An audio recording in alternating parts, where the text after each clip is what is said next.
Good morning, everyone. We still got a lot of people shuffling in the hall. Maybe we'll give it another minute, and then we are going to get started. So we'll do the official welcome here in about a minute. Yeah, there's quite a few. A lot of people. Yeah.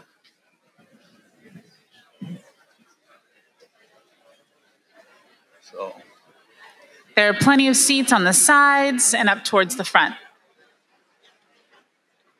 Okay,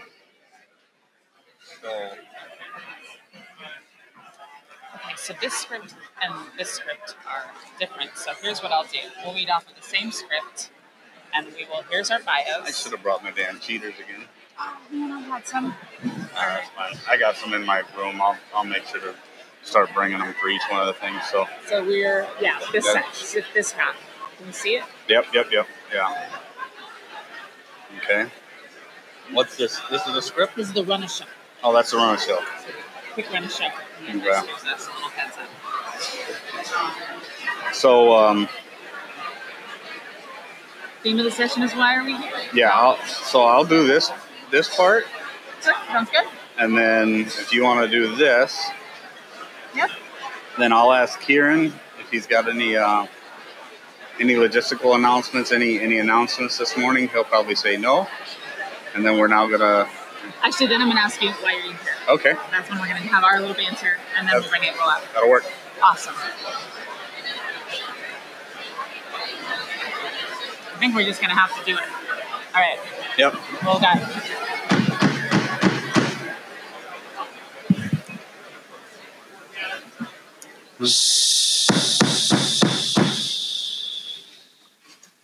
Welcome everyone to our day 2 Braver Angels Plenary number 2. So excited to see you all here this morning. We hope you had a great night. Did you have a good session yesterday? For those who were here last night, for those who were good? here, excellent. I am calling this plenary to session, and the theme of today's session is why are we here? I think you'll find it quite meaningful. Absolutely. At this morning's plenary, we're actually going to have, after we're done, we're going to have a little bit of a break, and then you're going to come back to this room, and you're going to be seated, and you're going to get directions to the breakout sessions, because it is a little confusing. If you've been on campus, we want to make sure you get where you need to go. And then after the breakouts, we're going to have lunch, and then there's going to be a second plenary session in the afternoon back here, and then more breakouts, so a lot of back and forth. And then we're going to have another break, and there'll be time for special gatherings in the late afternoon, followed by our evening activities. Some of you were able to participate in those optional evening activities last night. They were fantastic. Got to see some people doing a jam session over here, and I know a number of you also did some excursions. It's going to be a great day. I think in the morning as well, there's an opportunity to go out to town and to see some of the historic Gettysburg. So those are also opportunities that should be in your agenda. So it's going to be great. So now I'd like to ask Kieran, do you have any logistical announcements, any other announcements you'd like to share? Yes, thank you, Will. Good morning, everyone. Day 2.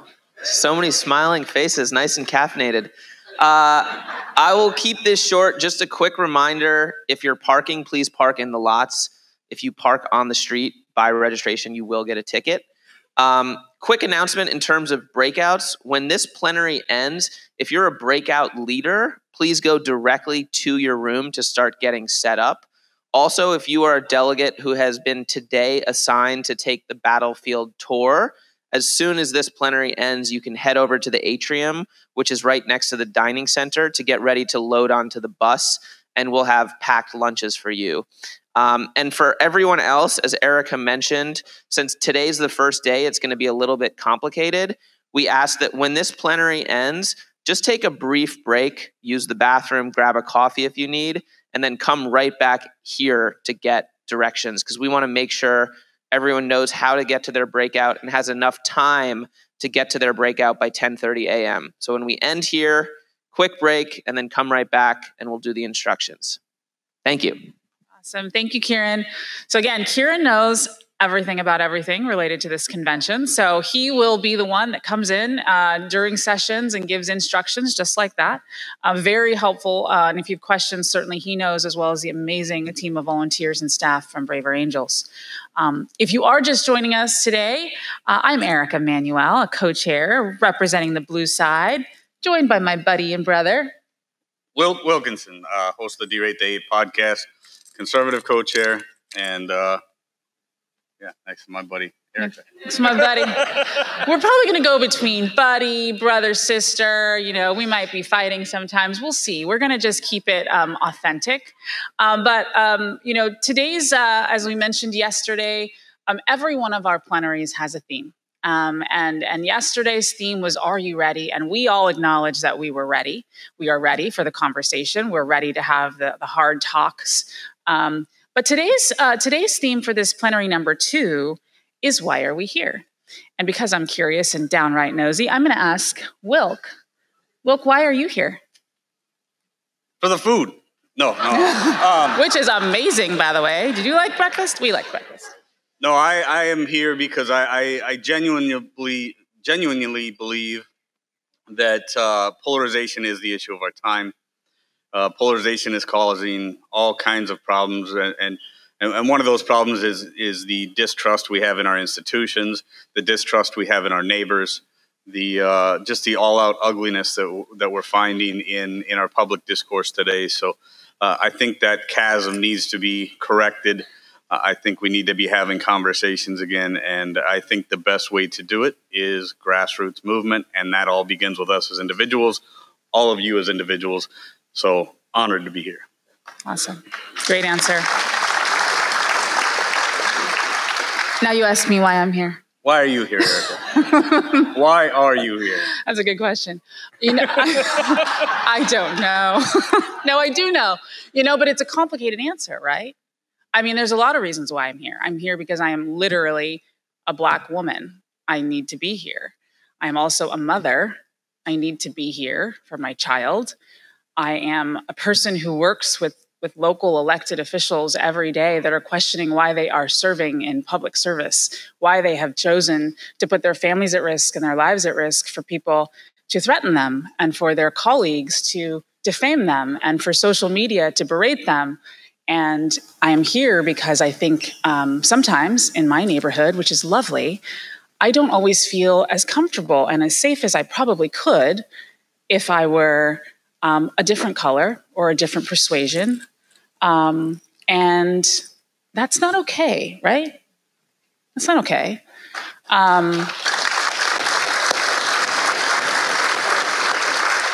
I think that we all need tools in our toolbox for good conversations.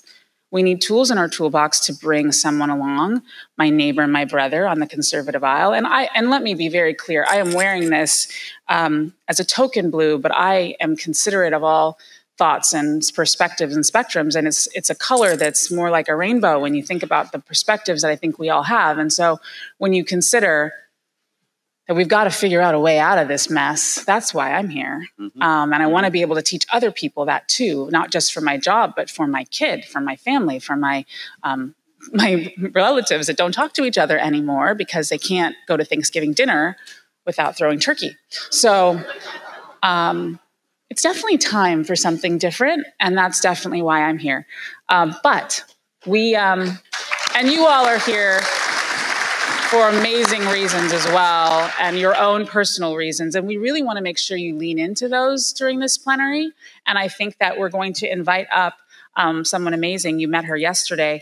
April is going to come on up and talk a little bit more about what this plenary is and how we should be thinking about it, and then give you some instruction about the day.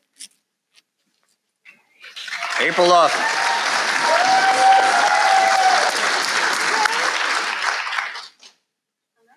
That's not working. Mic is not working, so there it goes. All right. Hi, guys. Well, the first thing I want to do, thank you, Wilk and Erica. And the first thing I want to do is, before we get into this particular theme, is we have a series of volunteers. Many of you are volunteers, and so you've been this person who literally have slept, I think, probably a total of 45 minutes in the last 48 hours. And they're standing in the back, and I want you all to give them a huge round of applause.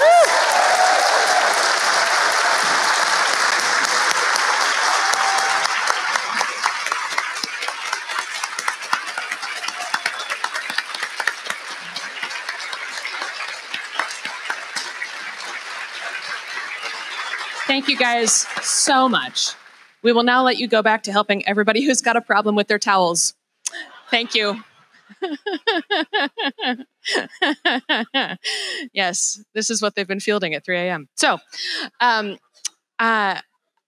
very happy to see you all today, and it's just really good to be with you. So I know a lot of you. I'm April Lawson, and I'm the parliamentarian and some other stuff. But I've actually been with Braver Angels since the very beginning. I was on the very first bus tour in 2017, and I was there as a reporter covering Braver Angels. That's why I was on that bus. And I was so inspired by what I saw in the eyes of people when I interviewed them at the end of the workshops that I basically quit my job and joined Braver Angels. And I'm not even totally kidding. It took a couple years, but that is basically what happened. And what inspired me then is the same thing as what inspires me now, which is the stories people have of what has happened in their lives, what they've seen, what they feel, what they're watching and witnessing around them that has led them to this work, and what it is calling forth in them. And so the theme of today's plenary, as you heard, is Why Are We Here?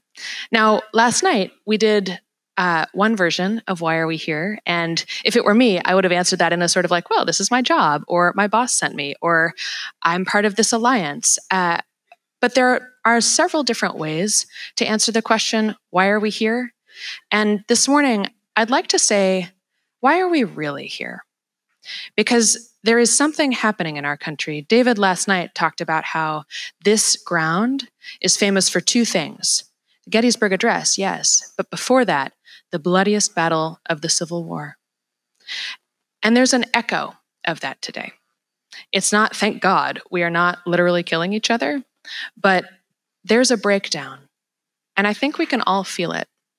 I actually think that everybody who's here today, you may have whatever reasons in your head reasons, right? Your logic, your thoughts. But I think we can all feel in our guts, in our hearts, that something is wrong in this country. And we want to honor that and acknowledge that, and just sort of make a space to talk about, why are we really here? Because we're here to respond to something powerful. And I think that you're going to hear some stories in a few minutes that will speak to that. There are a lot of interesting people in this room today. There's one person here who uses the phrase political trauma because he got very into partisan politics and then eventually noticed that he felt like not only were the people around him becoming more indifferent to the illness, death, suffering of people on the other side, but he was too. What he would say to you is, the trauma that I experienced is becoming someone that I'm not. I think politics often these days causes us to be someone that we're not. There's someone here who I really admire, who was a prominent and polished gay rights activist. And then her wife had a very negative reaction to the COVID-19 vaccine, and she is now an activist against the vaccine. And she would tell you, I experienced demonization when I was fighting for gay rights. And I'm experiencing demonization now, and it is the same. There's a person in this room who is just graduated from a small liberal arts college in the Northeast. And she's here because there was a Braver Angels debate that came to her campus. And she was really excited about it. She went to it, and she wasn't planning to speak. But she, about halfway through the debate, she realized that there was something she wanted to say. And the debate continued, and she was like, I really want to say something. And she didn't. And that experience is why she's here, because she never wants to have anybody else feel like their voice is not welcome, and she never wants to not speak up again. Yes.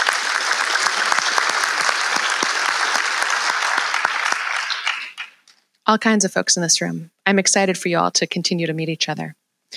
For now, we're going to talk about, we're going to hear from a couple different folks about what led them to this moment.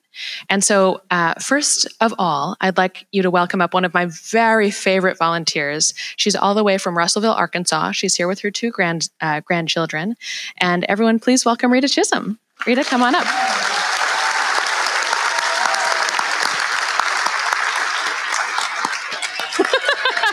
She brought a prop.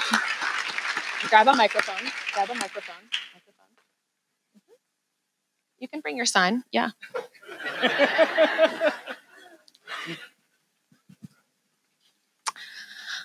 All right. We should have had a stand for it. I'm sorry. So, Rita, tell us a little bit about how you came to Braver Angels, and then we'll get into your specific story. Okay. In 2016, with the election, that really got my attention.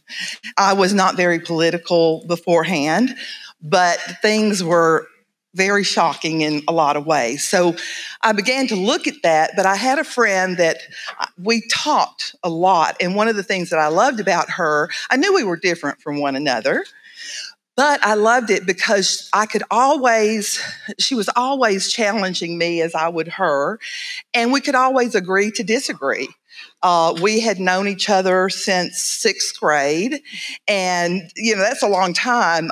We did not become very close until later in our life, as we grew into adulthood, but we were very close. And so with that, I became more aware of what was going on. I was very busy raising children and dealing with all that. But at that point in time, 2020 came along, which was a really difficult year. I was seeing so much that was just breaking my heart, and I was really having a difficult time understanding it. You want me to go ahead about that? Yeah, go ahead. Sorry. So my friend and I loved it because I was so torn, because there were things I was seeing that as a conservative voter I was upset by. And I'm the type that I'm a verbal processor. So a lot of y'all know that, unfortunately.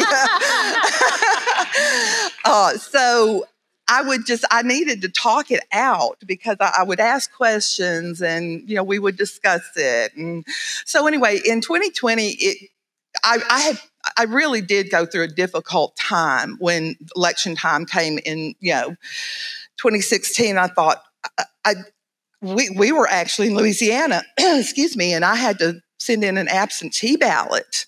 And literally, I know this sounds crazy, but I prayed until about an hour before I had to put it in the mail, because I was so torn. But the thing for me was that I said, okay, if you're not going to be a part of the process, then you're going to have to be quiet, because you don't have the right to complain if you don't vote. And so I thought, okay, what do I do? I don't know what to do. So my vote continued to be toward the more conservative. And I realized in April of 2020 that my friend there were some changes that were taking place. And there was a drawing away, or a distancing that was happening. And I was confused in a way. I actually knew that and I hate to say the name, but I'm going to say it. And when I say it, I don't mean any disrespect, but Trump was a polarizing figure for me, because I personally believe that we are all very special in our own way. And and it sounds like a cliche, but I sincerely believe that.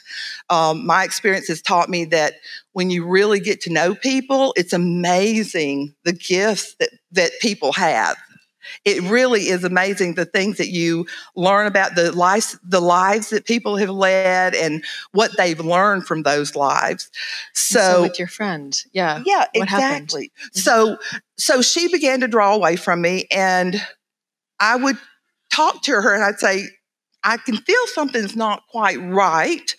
And it was a matter of months, and we would email back and forth, and eventually I just said, could we please just get it out? Let's just talk about it. Let's get it on the table. And she tried really hard, I think, but it was difficult for her. Eventually, it was just, I said to her, I said, we have lives that we're living, and we need to, for me, I needed some type of understanding and closure, because we'd been friends we had gone through everything together in our lives, deaths, births.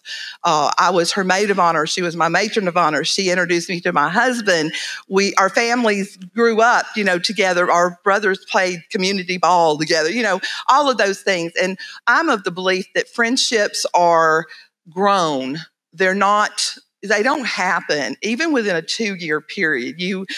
So the years that we had, I just felt like it was a real strong friendship, a true friendship in the sense that we had seen the best and the worst of one another, and we had come through it together.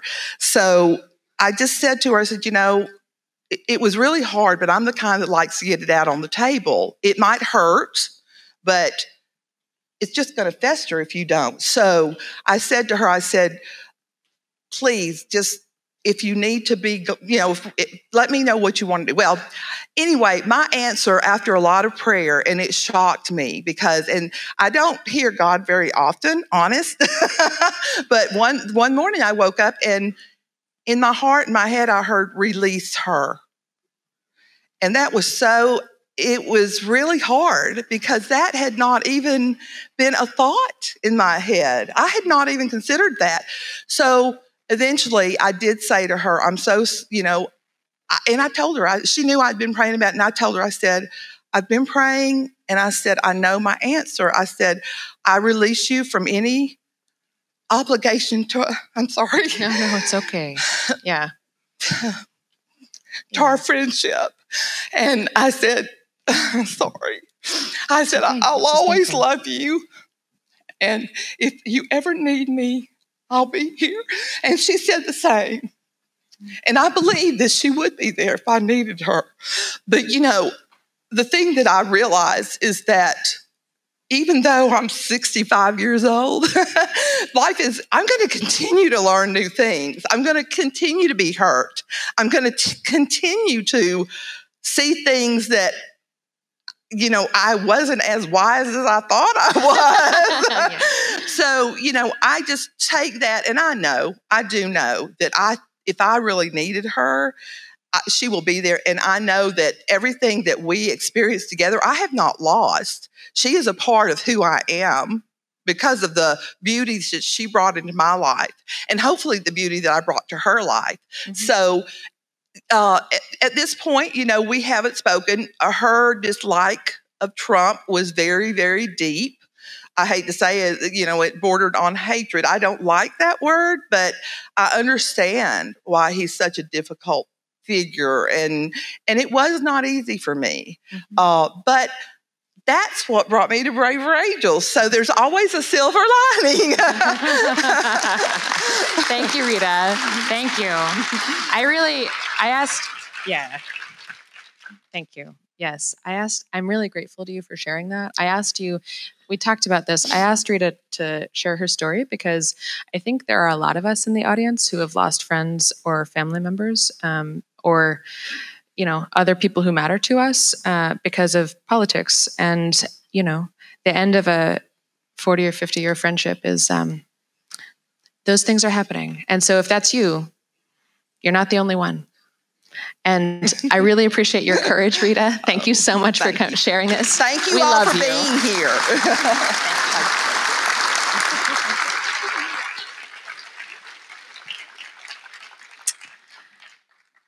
And I'd now like to invite to the stage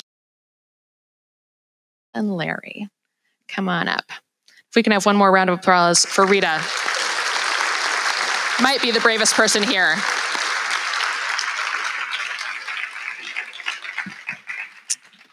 All right, so these are some very special folks who have been working on one of our most exciting projects, which is trustworthy elections.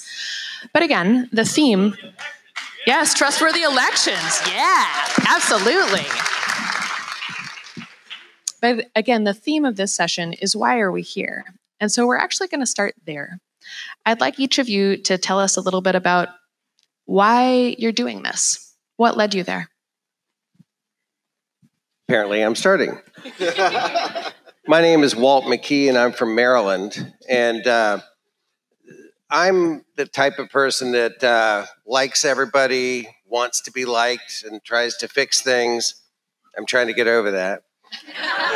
But once upon a time in Maryland, I decided I was actually recruited to run for office by an incumbent Republican.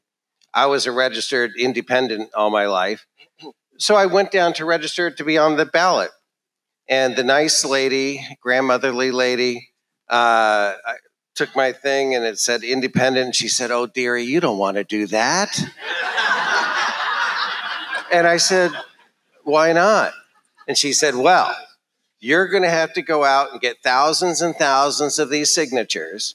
And then you're going to have to get thousands and thousands more because they're going to have problems with these signatures.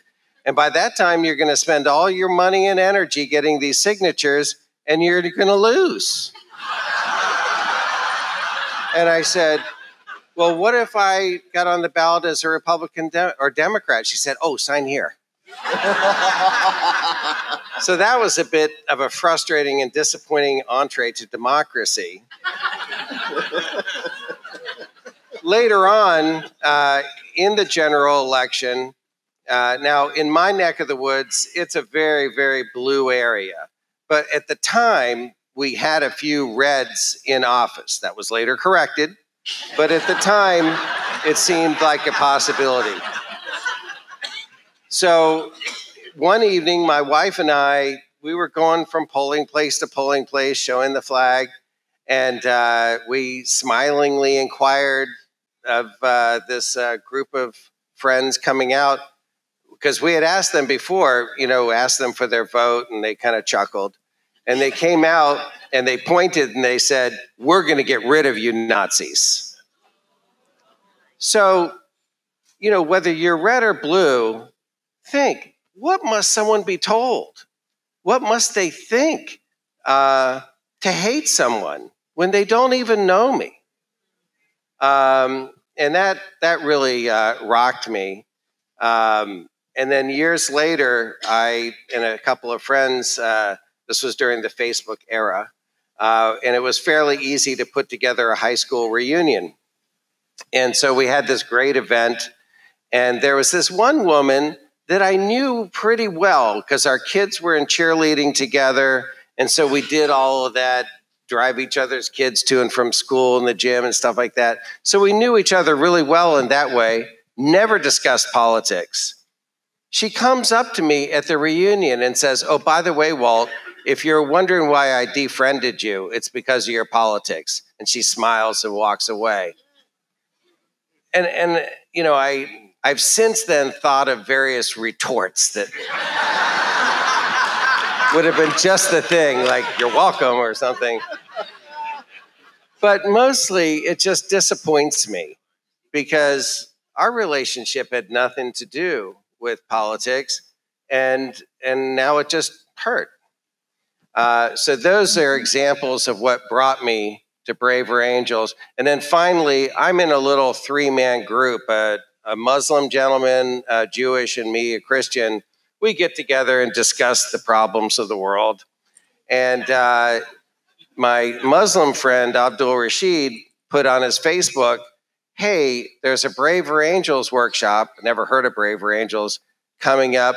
And it was the one you were on the bus tour for. It stopped in Leesburg, Virginia. 3 days, 3-day workshop.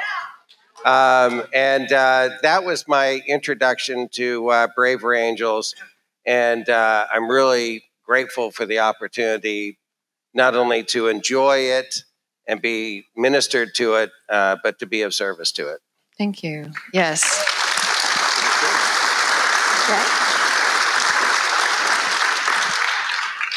Okay, so I'm going to follow the speakers that we've heard today and talk about the hard stuff. And April, when you asked me what brings me to work on the Trustworthy Elections campaign, my thought went to January 6th. I live just outside Washington, D.C. The Capitol is about 10 miles from my house. It all felt very personal. And that day, I experienced some feelings that I wasn't quite aware I had. I felt protective of this building that was where our people, the people we've elected, do our country's business and where they try to make the country better. Sometimes failing, often failing, but once in a while succeeding. And I felt like something sacred was being trounced on. And I also felt protective of the leaders that were hanging out there terrified on both sides. Mike Pence, who got up that morning to do his job.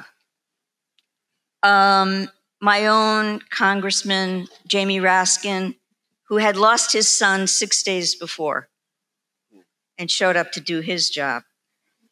So I realized at that moment that elections are not trusted. And if we don't trust our elections, what do we have in this country? Do we have a way forward if we don't trust our elections? And I know that there are reasons on both sides that people feel mistrustful. And that's essentially why I'm doing this campaign. We've got to talk to each other. We've got to improve the process and trust it. Thank you, Rena.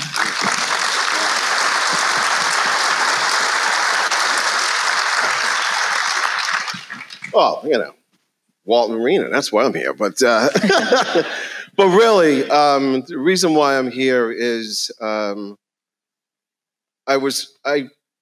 from Boston, and I worked for the late Mayor Menino, and so I'm not unaccustomed to playing it rough and tumble, if you will, when it comes to politics. But I felt that in the air, in our country, that life was indeed becoming brutish and short, and that we were entering into what I would call a truly state of nature, if you will. And as I thought about my grandkids, from the media to the politics to the communities, that everything was truncated and being brutalized. And I didn't quite know what to do about it. And late at night, when I couldn't sleep, but I could not quite articulate what I was feeling and what was going on. And I frankly didn't want to talk publicly about, what I was experiencing, this sort of, this dystopianism, in my own mind. But I have a close friend, Lou Finfer, who, if he were successful, he's one of the most well-known community organizers in the country. Actually, President Obama, at one point when he was coming out of Harvard, had to decide whether or not he was going to work for Lou Finfer or go to the University of Chicago. Thank God Lou wasn't very persuasive. But anyway, so Lou reached out to me and said, hey, I've got this friend that I've known a long time. His name is David Blankenhorn. I'm saying, David Blankenhorn? I said, wait a minute, isn't that the Bush guy? That worked in the Bush White House. He said, yeah, I have one of his books. So I'd like for you to talk to him because he's involved in this new initiative I think you would find interesting. Anyway, David and I had a conversation, and he talked to me about this initiative called, Ensuring Trustworthy Elections. But he wanted me to talk to a gentleman by the name of David Owinski. And so we had this conference call or Zoom or whatever it was, I forget exactly. And the first thing that David Owinski started talking about was the presidential election. David's from Pennsylvania. And he said that I believe that there was, there was some malfeasance that happened in the election. And I'm on there, and I'm like, man, why in God's name would I be on with this guy? And but then he flipped it, and he said, but I believe that there was great voter suppression happening in this country, in particular against people of color, against Black people in particular. And he said, if we don't handle this, if we don't do something about this and create something in which anyone, all of us, can be assured that what our elections, that when we vote is fair, then we don't have a country.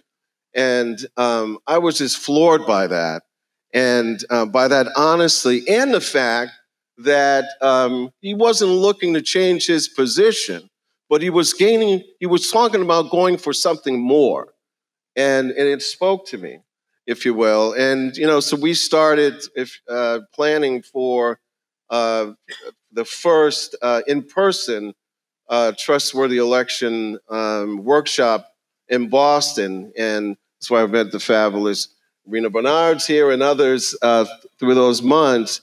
But we lost David Lewinsky before we did the first workshop last year this time. So I want to honor him and his spirit, if you will.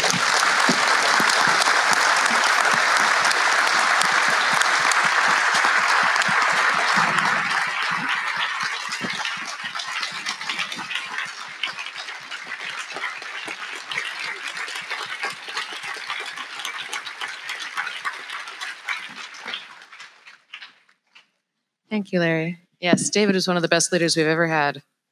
And that's actually a beautiful segue into you guys, like so many in this room, have taken those challenging experiences and made something beautiful with them.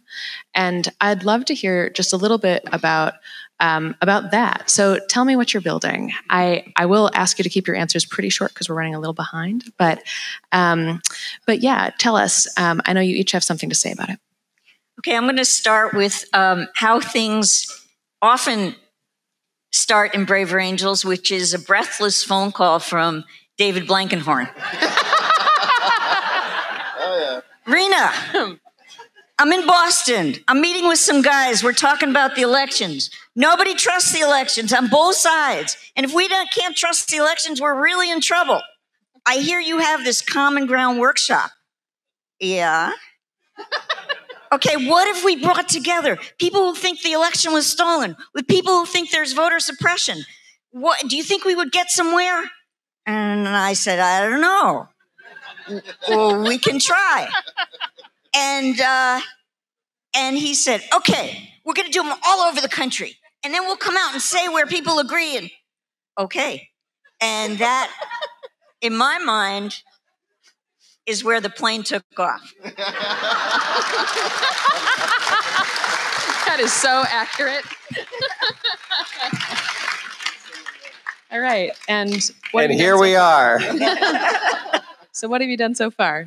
Tell us about it. What have you done for me lately? So we have a leadership committee that is 12 people, evenly divided, red and blue. My brother man Larry is the blue co-chair. I am the red co-chair. We both answered that phone call. Also on that committee, we have some people who are general effort. They take on special projects and things like that, write pre-reads and work with Rena on the events. But we also have a 4-person red, red, blue, blue writing team. And ultimately, we're going to come up with a report, a document that has things to do recommended by decision makers and legislators aimed at making elections more trustworthy. To inform us in creating this document, we are conducting workshops, common ground workshops, around the country, both online as well as in person.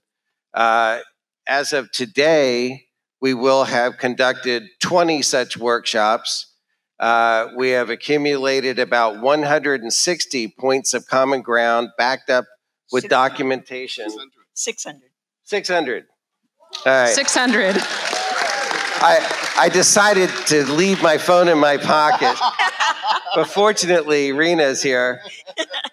Rena is David's consigliere on the committee. All eyes occasionally turn towards her. Yeah, so that report is coming out in January, is that right? That's coming out in January, and then we will begin phase 2, and I pass the baton to my co-chair. No, I think you covered, well, a good bit of it, but we will continue from now until into the report and beyond, working with legislators to influence what we believe would be a very powerful report that come out. So as legislators, there's think tanks, there's the media that we will push on, and there's also the workshops in the different parts of the country that we'll continue to push.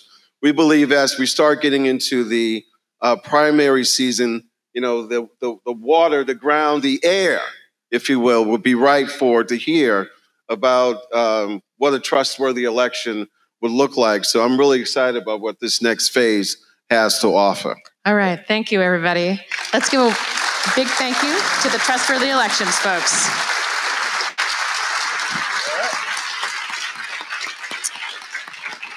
And I'd now like to invite to the stage, by the way, I wanted to mention the plenary that you're seeing today is literally half red, half blue. So in case anyone's wondering, we're following the Brave Angels rule in that way. And so Luis, if you would come on up and be our last story for the moment. Thank you. So Luis, tell us a little bit about your work. So I am a trauma therapist. I specialize in somatic psychology, so it's a body-based trauma healing method. And I'm also a nutritionist. I was in private practice for years, but now I work with groups. Fabulous. And what are you seeing in your work these days related to our work? So where this took me back was to 2017. So the Me Too movement had become very popular. And at the same time, Trump had become very popular. And so there was this association with the two experiences. And I live in a very blue area. And so the majority of my clients were women who had experienced some kind of trauma with men in their childhood. So these women, I'll say one came in one day and said, I can't stand him. I can't stand my family. He reminds me of Trump. Trump. Yeah. Can't stand Trump. Can't stand my family. They all voted for Trump. I can't go to the holidays anymore. And she exiled herself from her family. As we did some work, we started to learn that her body was being reminded when she would see Trump of her father. Now, this is like a phenomenon we call overcoupling in somatic psychology. And it's really important, I think, for all of us to know about it because it's a subconscious somatic bias. So when you grow up and you experience things over time, kind of like Pavlov's dog, your body gets trained. So things that you see on the media, things you experience in your life, things your family inherits, like different belief systems, you start to believe in your body.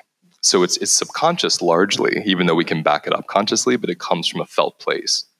So her body was being kind of awakened. His Trump's voice was awakening her body to these memories. And I thought, okay, this is her. We're going to work on this. We'll take 6 weeks. We'll do as much as we can.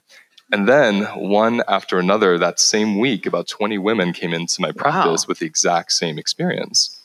And I started to get really curious and think, well, if there's 21 people just here in my office that are being reminded of an abusive father, let's say, because of Trump, who else is having the same experience? And how aware are we of where these biases form from? That's really interesting. How aware are we of where our biases are coming from? Can you speak to that and also how you've tried to incorporate that understanding into your own world? Absolutely. So I grew up very blue. I grew up in a very blue family. And then when I was 19, I became just very inspired by the philosophies of Ron Paul. So I became like a Ron Paul Republican. And it was the first, I never in a million years thought I would have ever voted Republican in my life or even registered. And it was this really beautiful moment of realizing all the stories I was told about what a Republican is and what they believe in and who they are was completely wrong. And it was this incredible moment of like, we were wrong. And I think being a trauma therapist now, there's a real vulnerability in the body to being wrong, and it feels defenseless. And everything I was taught growing up was about being defensive. And I think a lot of our philosophies in America about defensive. And I started learning, I think one of the greatest opportunities we have as Americans that a lot of other countries don't have is the amount of cultural and political and religious diversity. And we're not given like a toolbox, like you were saying earlier. How do we navigate all this difference? How do we actually feel comfortable being wrong and being curious and being open?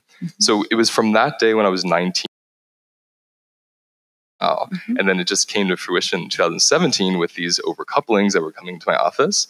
And then my friend introduced me to Monica Guzman. And we hit it off, and we're like, we both have Latinas that voted for Trump, and Latina family members that voted for Trump, and we love them. And why do people hate Trumpers and Republicans? We love our family. And so she brought me here, and I'm so grateful to be here. Yeah, wonderful. Yes. And yes, many of us have been brought to Braver Angels by Monica Guzman. One final question, I want to make sure I'm understanding you correctly. I think what you're saying is that through your work, you're seeing in lots of individual cases, but a pattern where political things will trigger something deep in a person, stored in their body in some fashion. And this leads them to then go out into their life and have a lot of trouble relating to people based on politics. Is that right? That's right. I mean, everything we experience gets stored in our bodies. Like when we say muscle memory, it's like our experiences get stored there, whether we're aware of them or not. And that means relational experiences. So when I see you, my body has a story about you based on other people who have looked like you, or what you believe in, or what music you like, or like you're Republican. All these, my body has a whole story. And we are largely not educated in that body story. We're more so trained in this story of belief and defending belief, rather than, well, what do I not know what am I unaware of that would keep me from connecting with you? And there's so much. I think 95% of all of our communication is nonverbal. And so we're only using this really tiny amount of our bodies and brains to communicate. And politically, it's a relational experience. It includes ideologies and concepts and laws, but that's all about people. It comes back to relating. So if we don't have a way to relate to each other, I don't know how we can ever get anywhere politically. Absolutely. Well, amen to that. That's why we're here. Thank you, Louise. Appreciate it.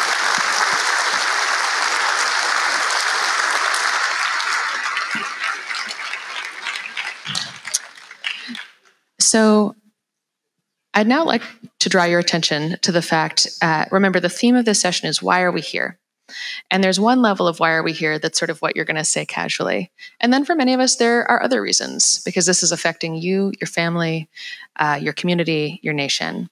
And so underneath your chair, there is a note card. And all of you should have received a pen walking in. And what I'm going to invite you to do is at some point, we're going to continue with the presentations, but at some point during the rest of this plenary, just consider writing down, why are you really here for you? You can write it anonymously, and we'll collect your note cards on the way out and display them. So just to repeat that one more time, you all have a note card, and at some point, as you listen to the rest of the speeches and sort of take this in, consider writing down the answer to the question, why are you really here? And it can be anonymous or you can sign it. But we'll collect these note cards on the way out and display them so that we all can see each other's reasons.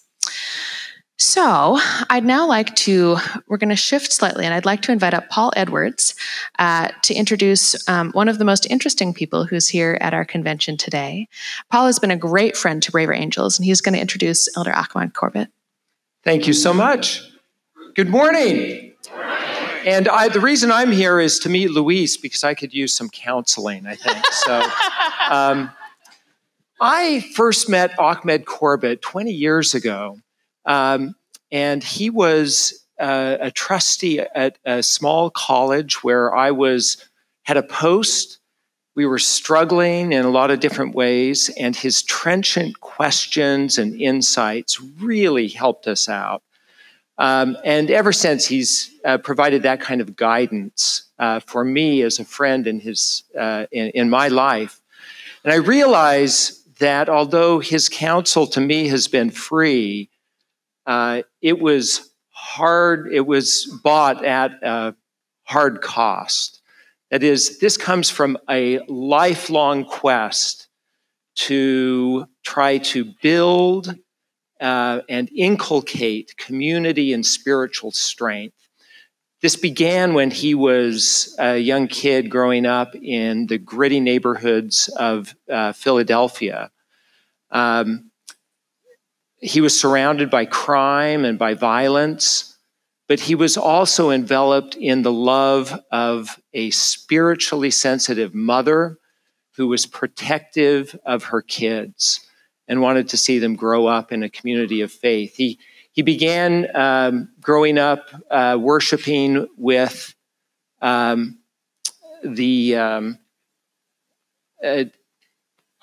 with the Nation of Islam.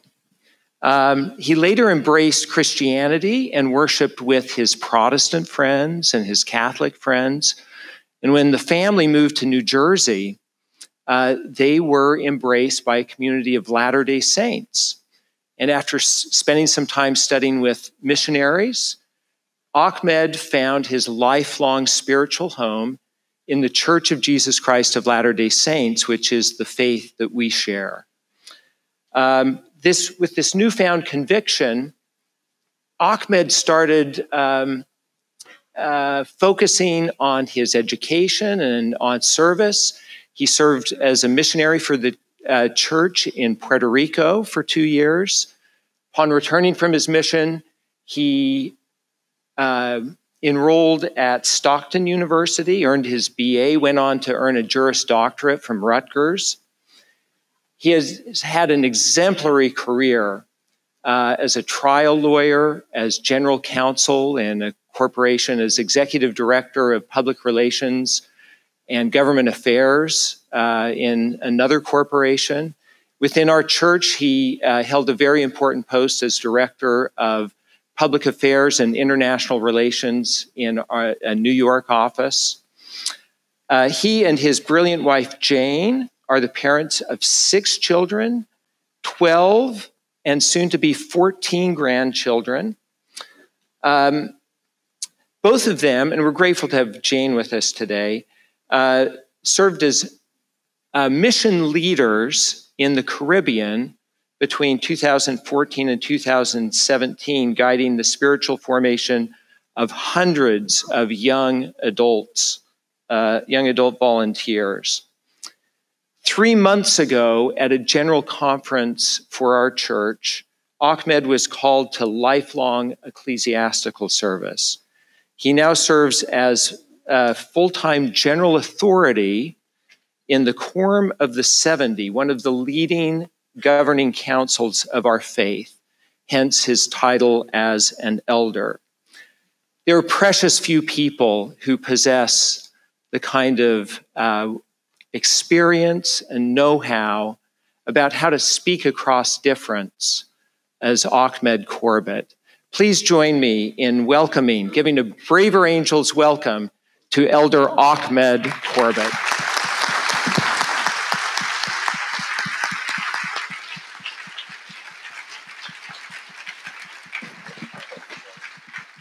May I sit this here?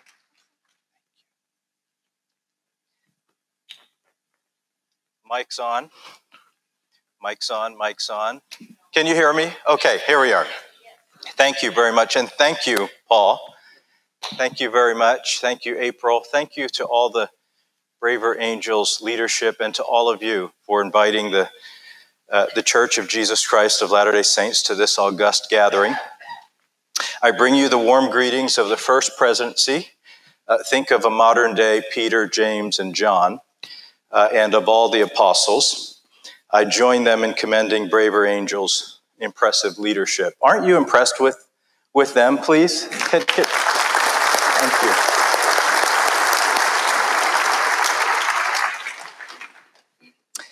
A primary purpose of my being here is to learn more about your important vision and work. Another purpose is to explore collaboration in the urgent effort to foster peace and greater community in our disturbingly divided nation. I agree with Braver Angel's website. First, we have to hear one another's stories, and Erica said this again last night, and we've heard it here this morning. As I share aspects of our story, allow me to start with a couple personal ones. For several years, I was our church's point person to Jewish organizations and relations based in New York. As very bright people, you're wondering, whose idea was that? to have a black guy with a Muslim name who was held by Malcolm X and other Nation of Islam figures as a baby, represent the Church of Jesus Christ of Latter-day Saints to the Jewish community. Moreover, on a little serious note, would Jewish leaders assume that with this background, I might have been exposed to anti-Semitic prejudice, growing up in the projects and row home communities of North and West Philadelphia? Well, contacts became relationships, which became trusted friendships. I especially like this. I loved this fascinating Who Are the Latter-day Saints dialogue with the gracious Board of Governors of the American Jewish Committee. Of all that could be said about my church and its leaders, perhaps the best description came in a powerful moment we shared. We all realized the church's ability to engender the profound admiration and affection for them that they felt was undeniable. Psalm 133 came to mind. You know the one. Hine matovu manayim shevet achim gam yachad. How good. Okay. How good and how pleasant it is for brothers and sisters to dwell or sit together in unity.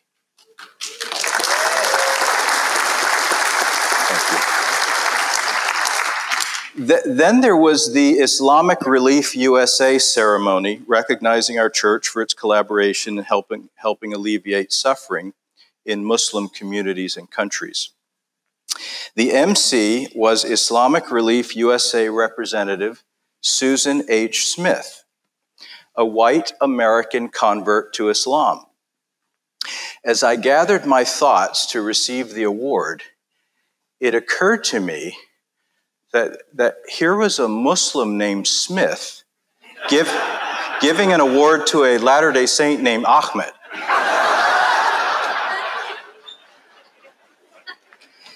A typical response to this kind of experience is only in America, right? Of course, such experiences are not uniquely American, but their commonness here does reflect the best of our national character. Right?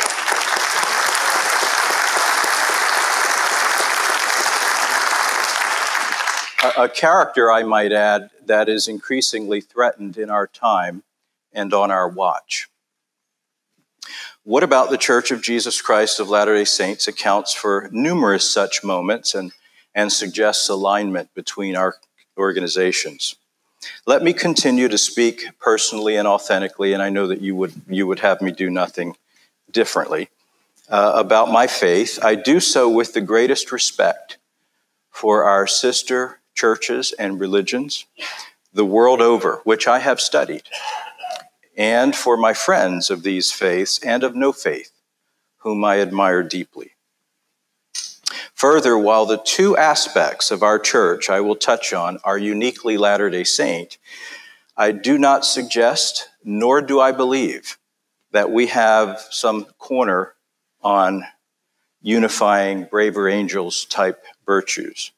This is the work of many, as has been said, in our diverse nation, and our ability to work together will be Exhibit A in the acquittal of our national character.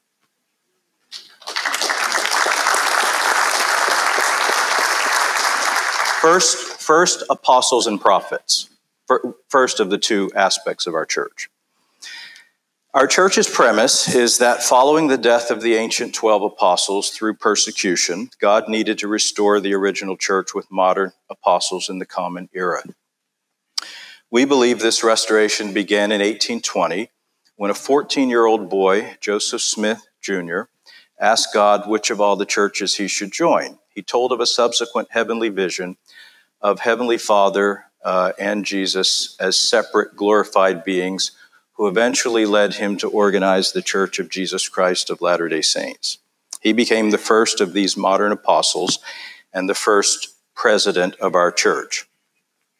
Now some of you are just getting the Muslim named Smith joke, aren't you? I knew that would happen. Through Joseph Smith, the foundational body of 12 apostles was reconstituted. Joseph's 16th successor as president is Russell M. Nelson, the senior apostle today, the modern-day Simon Peter. The second key aspect of our church that helps us relate to Braver Angel's vision and to foster harmony between people of different backgrounds is the Book of Mormon. So those two aspects uniquely Latter-day Saint. Through a series of angelic ministrations of biblical proportions, Joseph Smith was led to unearth, translate, and publish this sacred volume. It contains the histories of two civilizations that anciently and serially inhabited the Americas. Technically titled The Book of Mormon, Another Testament of Jesus Christ, it joins the Holy Bible and other scripture as an integral part of our canon. We see it as the witness of additional civilizations of the reality of God and Jesus Christ, and as spiritual and tangible evidence of the restoration. It's also the provenance of the nickname Mormon, which we no longer use and prefer not to be called. I have appreciated, by the way, David and John and April and others, how they have shown respect in using the full name of the Church of Jesus Christ of Latter-day Saints. Thank you.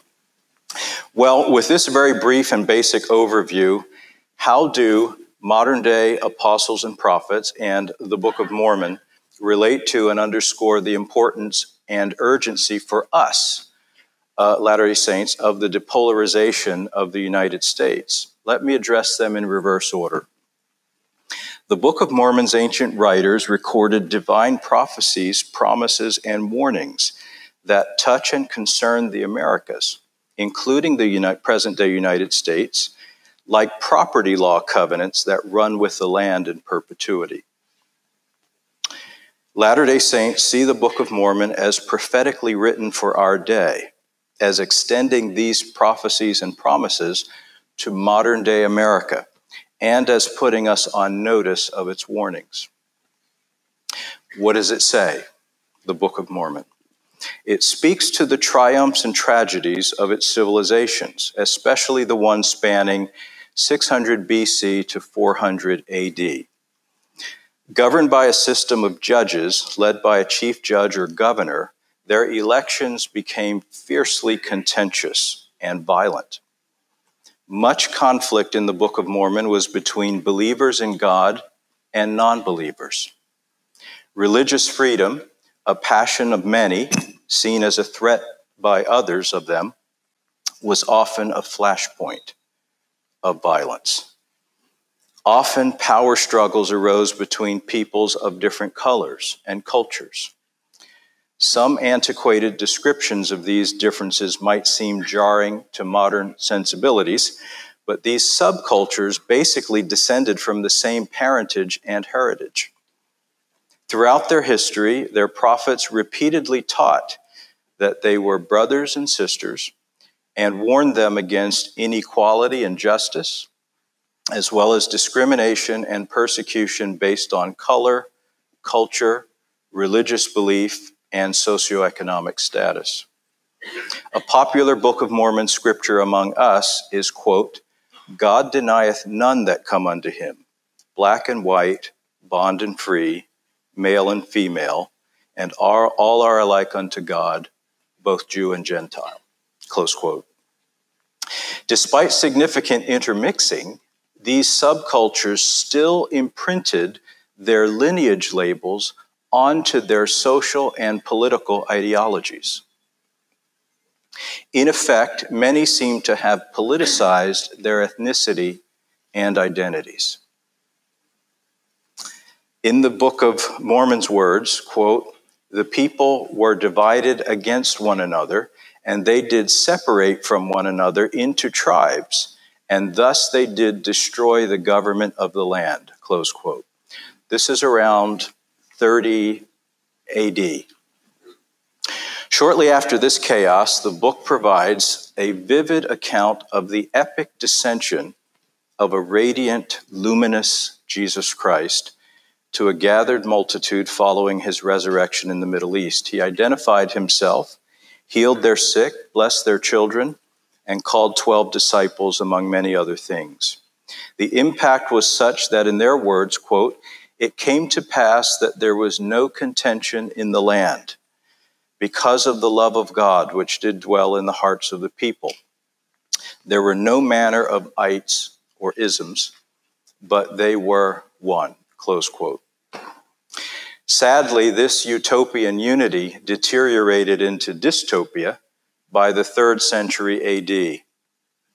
Failing to learn from their own history and that of the previous civilization, whose record they possessed, they resumed ideological and political divisiveness.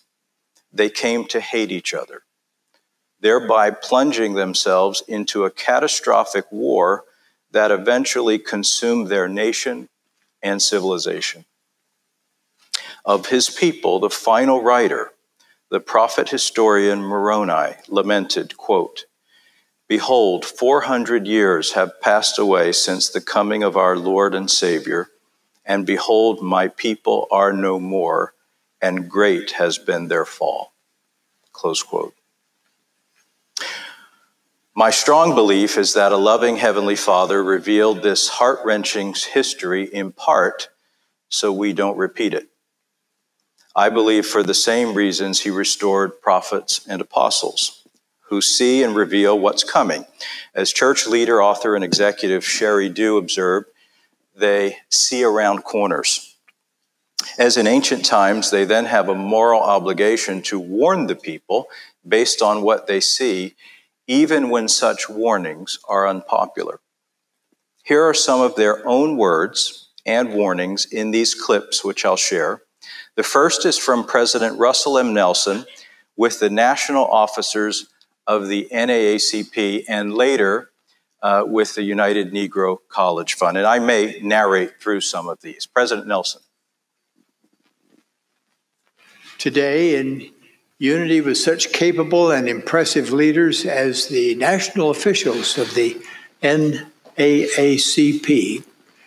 we are impressed to call on people of this nation, and indeed the entire world, to demonstrate greater civility, racial and ethnic harmony, and mutual respect. Together, we invite all people, organizations, and governmental units to work with greater civility, eliminating prejudice of all kinds, and focusing more on the many areas and interests that we all have in common. As we lead our people to work cooperatively, we will all achieve the respect, regard, and blessings that God seeks for all of his children. Thank you very much. President Nelson, the statement you just expressed, the very core of our belief and mission as the NAACP, we admire and share your optimism that all people can work together in harmony and should collaborate more on areas of common interest. Thank you. That was the president, Derek Johnson of the NAACP. They like to be called NAACP rather than NAACP. I don't know, maybe something about March Madness. I don't know. But we understand different, being called by the right name.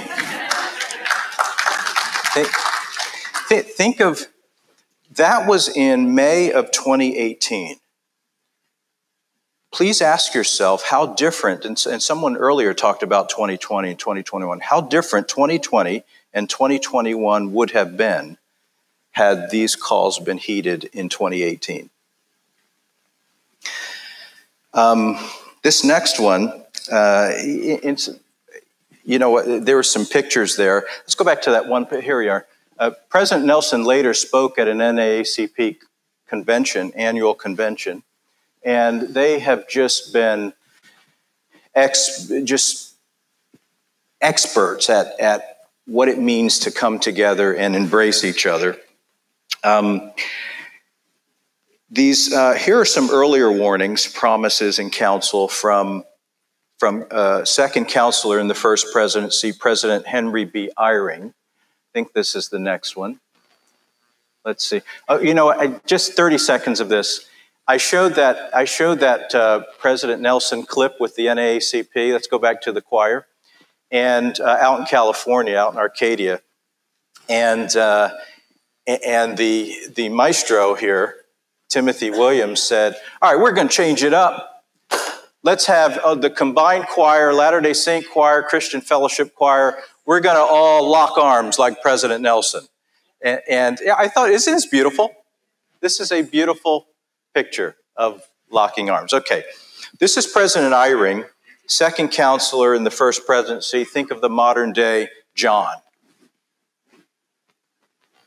We live in many different circumstances. We will come from every nation and many ethnic backgrounds into the kingdom of God. And that prophesied gathering will accelerate.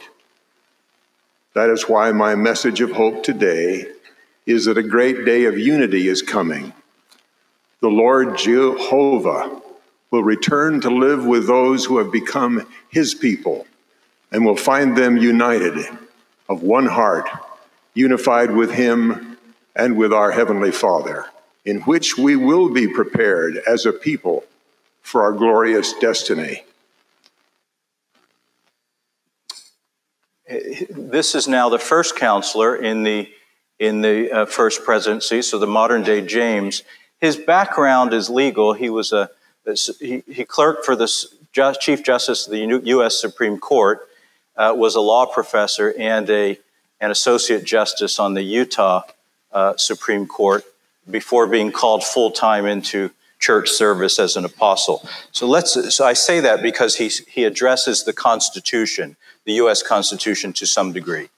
President Oaks. Our belief in divine inspiration gives Latter-day Saints a unique responsibility to uphold and defend the United States Constitution and principles of constitutionalism wherever we live. We should trust in the Lord and be positive about this nation's future. What else are faithful Latter-day Saints to do? We must pray for the Lord to guide and bless all nations and their leaders. This is part of our article of faith. Being subject to presidents or rulers, of course, poses no obstacle to our opposing individual laws or policies. It does require that we exercise our influence civilly and peacefully within the framework of our constitutions and applicable laws. On contested issues, we should seek to moderate and unify. Interesting. On contested issues, we are counseled as Latter-day Saints to moderate and unify. President Oaks again.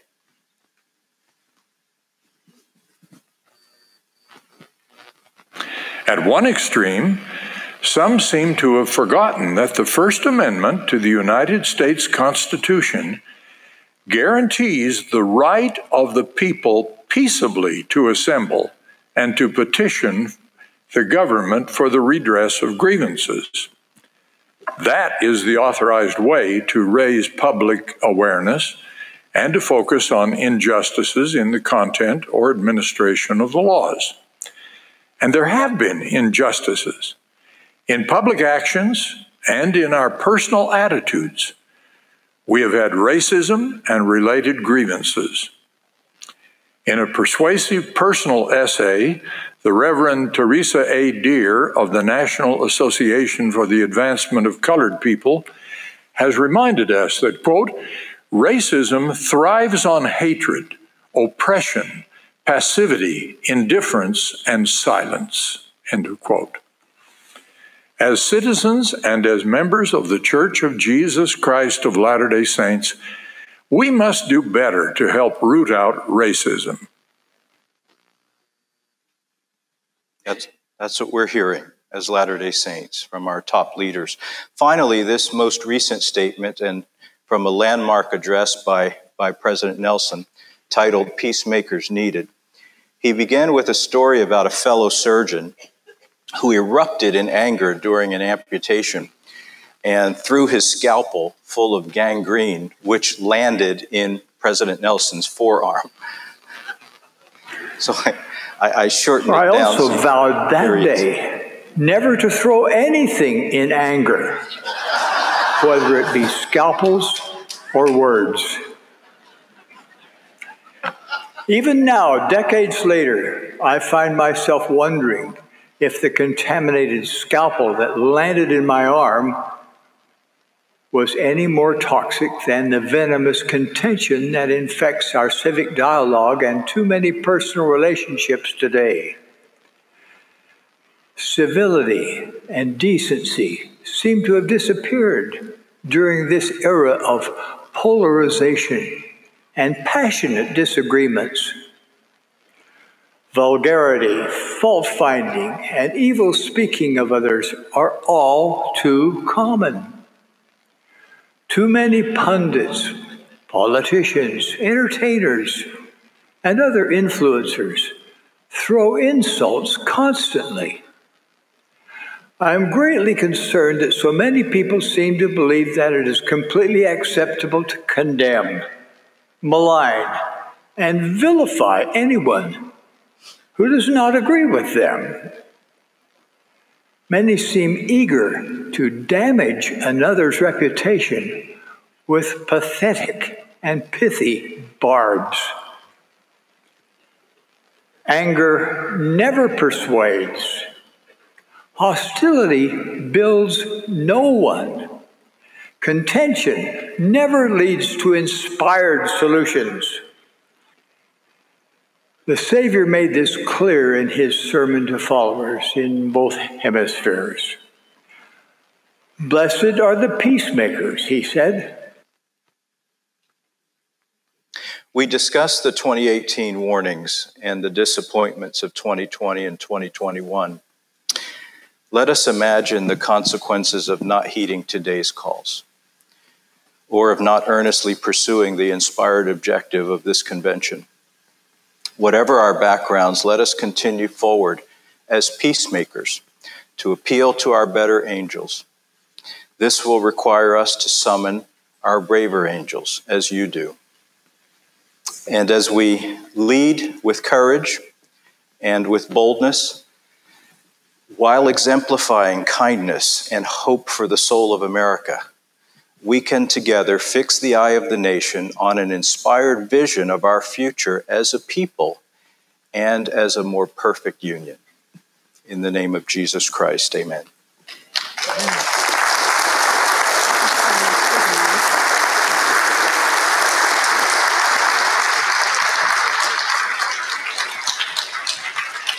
All right. Thank you, Elder Corbitt. And I'm now going to introduce someone who really needs no introduction. But before I do, just a heads up, we're switching up our schedule a little bit. Stay with us, and I'll give you instructions as we go. But now, the woman that really you've all been waiting for, I know it, we all know it, our Senior Fellow for Public Practice, Monica Guzman.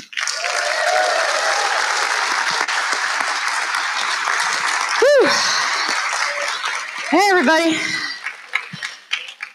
So, I'm in a cab in Grand Junction, Colorado, and the driver, Mike, we're talking about our work, bridging divides, and he tells me the most incredible story about his parents-in-law, his father-in-law, who had died recently.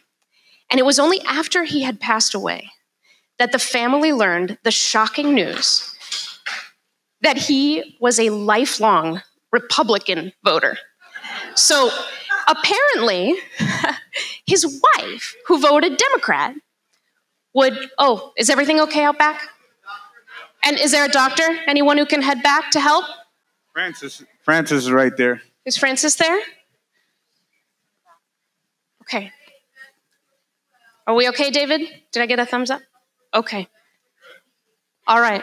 Thank you, everyone, for taking care of each other. Thank you.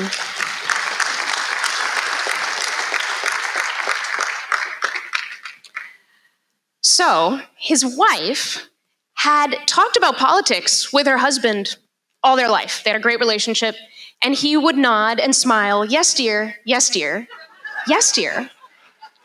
So, she had absolutely no idea that the entire time he had disagreed with her and never thought it was worth bringing up.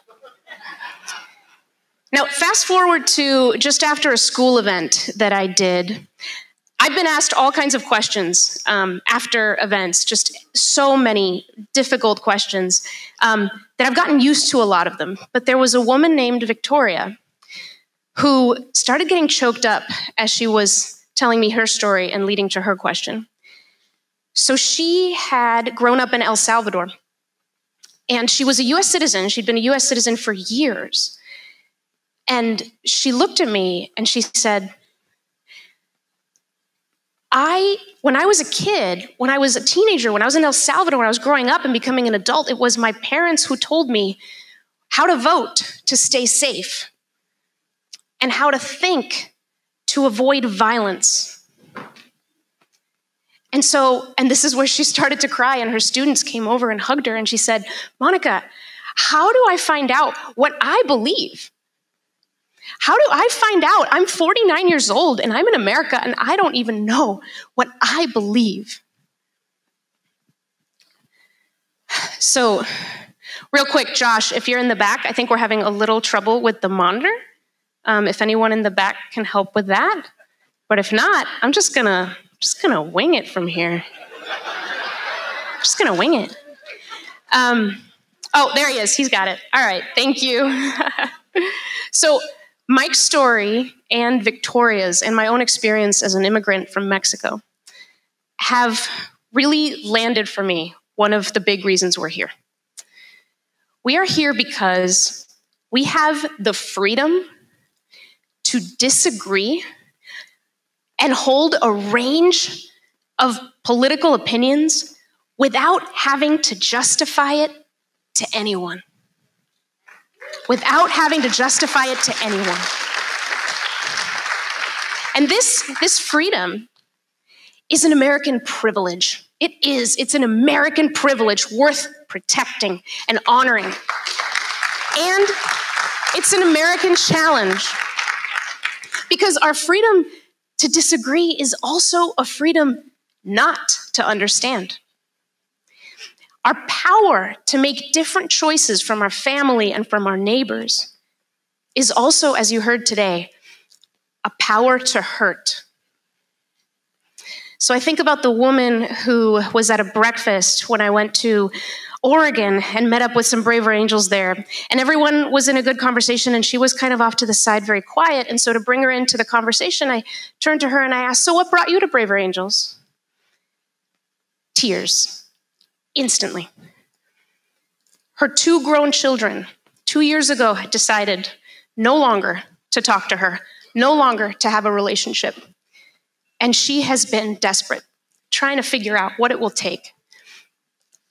I'm not the monster they think I am, she told us. I think too about the student in DC who raised her hand and asked me in something like agony how she can get her parents to see her as more than a child and her divergent perspectives from theirs as something other than betrayal. She said, they won't listen long enough. I don't know what to do. Sometimes we know when we've strayed farther than our hearts would have wanted. Like the mother in Alabama who still hangs 3 extra stockings every Christmas with the names of her son, his husband, and their young daughter, a granddaughter she may never meet because her son decided it hurt too much to stay close to someone he felt couldn't accept him, not just for what he believed, but for who he is. Other times, we don't even hear the weapons in our own words, like the liberal man in Seattle who stood up to offer an appreciation after an overwhelmingly liberal community event.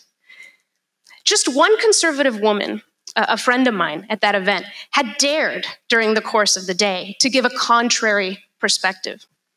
So the man stood up and looked at her and said, "I appreciate your bravery." And his tone was warm and earnest, and he said, "It must be really hard for a Republican to sit in a room full of love, justice, and peace." Yeah, let that one sink in. Now, I voted in the last 2 elections for Clinton and for Biden. My parents, who are here, they voted for Trump. So one day in 2020, after one of our many, many intense political disagreements, Dad told me that he's heard that some people don't let their parents see their grandkids because of politics. And he said, "Would that ever happen to us?" And I remember that I just didn't hesitate. I did not hesitate with my answer. And I said, "Jamás, papi. Never, jamás. That will never happen to us." It was a promise in that moment, and it just came. Now, my parents met me in Asheville, North Carolina last month when I was speaking at a conference there. And one morning, before we were going to go to the sessions, I decided I would join my dad at one of his 2 favorite hobbies, bird watching. So we stopped for quick snacks at a Starbucks, quick snacks along the way. And it was outside that Starbucks on a bench that I asked my dad a lot of questions I had saved up about Ron DeSantis, about January 6th, and oh yes, the big news that week, Trump's indictment. A very great while later, we're back in the car. My head is still spinning after just a tornado of a conversation that frankly was really hard to stop. We're about to turn into the bird sanctuary, the parking lot, and when I look at Dad, and Dad looks at me, and he says what we're both thinking: "If we don't get back to the hotel real soon, Mom's gonna kill us." And we said, "Goodbye, birds," and we went back. So I just want to say, I am so grateful to you 2 for bringing me and my brother to this country. I am so grateful for this freedom we all have, not only to disagree, but to not understand, to not know what other people think. It's a freedom we can all default to, but I am most grateful for this choice, when we can make it, to try to understand each other and to stay connected to each other anyway. So with that, I want to say again just how excited and unbelievably honored I am to be here with all of you this week, doing this hard thing that we're doing really for the good of our entire American family. And I'd like to join my dad, Bernardo Guzman, for his other favorite hobby, music. So he wrote the song you're about to hear after my book came out about how to get curious across divides, and it was a gift. It's called I Never Thought of It That Way. I hope you enjoy it. I will join him for it. Thank you.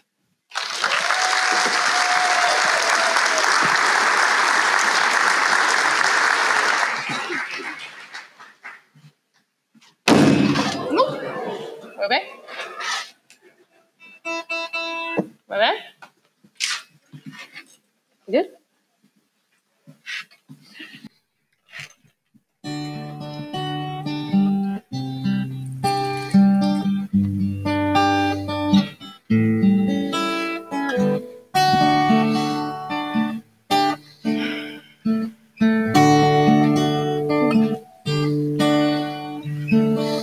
never thought of it that way, but we have more in common than we realize. We have different ways to see the world. That should be okay. What if we're not wrong?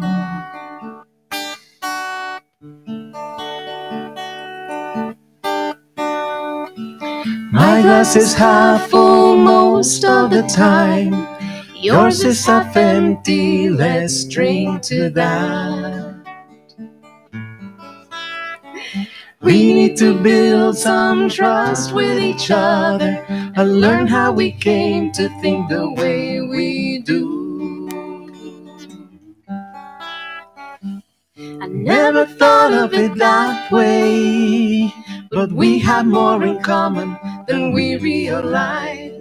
We have different ways to see the world. That should be okay. What if we're not wrong?